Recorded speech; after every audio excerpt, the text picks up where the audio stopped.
Thank you for joining us for the 2-Minute Drills. I'm Aaron Talegian, San Gabriel Valley Newspaper Group football writer, joined by San Gabriel Valley Tribune Prep Sports editor Fred J. Robledo.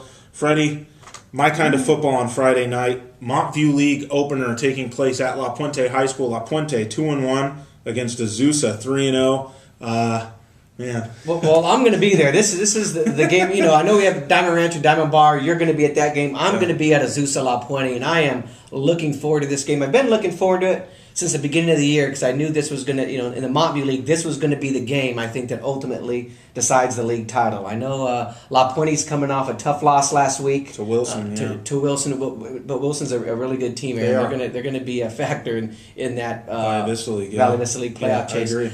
But in this game right here, Azusa's played so well right now. Jose Nunez, a quarterback, has been tremendous the first 3 weeks of the season. They're 3-0. Early candidate for Trib Player of the Year, You have to factor them into that, Aaron, because if they continue to win and they go 10-0 like we think and they make a run towards a Mid-Valley Division title, you have to look at that. I've always said, even in lower division, when a guy does something above and beyond, and he's had games like that, then you have to consider him. Yeah. And Azusa, I was talking to Coach Zernico this morning just about the whole Mid-Valley playoff picture after they beat Monrovia, and he said Azusa is a real bona fide threat. I mean, this is the first time I've started to hear this. Well, in the past couple of years, people have talked about it, but not in those terms. They've always said, they're a first or second round game. They're going to lose when they play someone big. Sure. But he's saying right now they are a legitimate concern, and he was looking at the big picture thinking, if they run the table, they'll probably be number 2. He's thinking Whittier Christian might be number 1. Right. And they could be two teams that meet in the semifinals. Listen, I know comparative scoring is dangerous, but we remember what Azusa did in its first game of the season against Bell Gardens.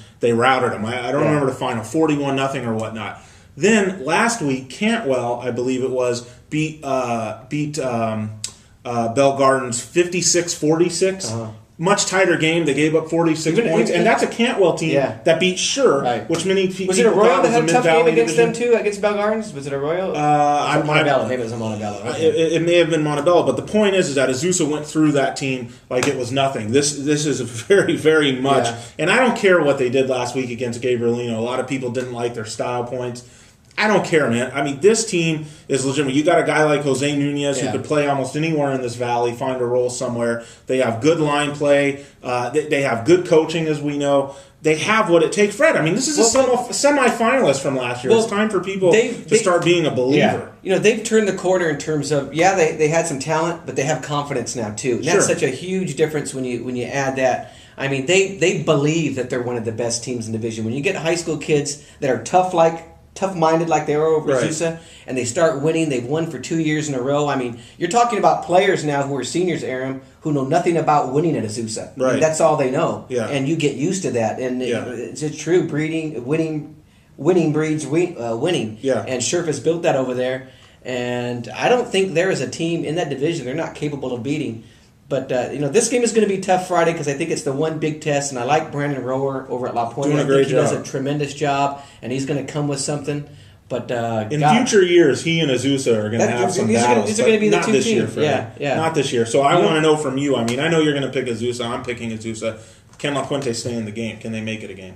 Who said I was picking Azusa? Well, I just assume you are. Who said I was picking Azusa? I mean, after all that, you're not? No. Okay, so you to pick La Puente? No, I'm picking Azusa. Okay, just still tell me, is La Puente going to be able to stay in the game? I think La Puente. Don't scare me, man. I think La Puente is going to be able to stay in the game. I really do. I mean, they're a tough team. If it was at Citrus College, I think Azusa will kind of pull away early in the second quarter, maybe third. But I think being at La Puente, they're going to have a chance. They're going to stay in this game for a while. But in the end, Jose Nunez is the best player on the field, and the best player in the field is going to take care of business on Friday night. I think Azusa rolls. Montview League opener. They have the motivation. They know La Puente has kind of been thought to be the team that would give them the best battle, and they probably are, but I don't think it's going to be much of a battle. First of many Montview League blowouts for Azusa coming on Friday night. That's my prediction. You've got Azusa in a close game. Fans, you got to get to this game. Fred will be there. You can say hi to him and maybe give him heat for not loving Azusa as much as I do. Or, he'll be on the La Puente side, and you can give him some love for giving La Puente enough credit for being in this game. At any rate, we'll see what happens on Friday night at La Puente. Azusa 3-0 against the Warriors 2-1. Get out there and enjoy it.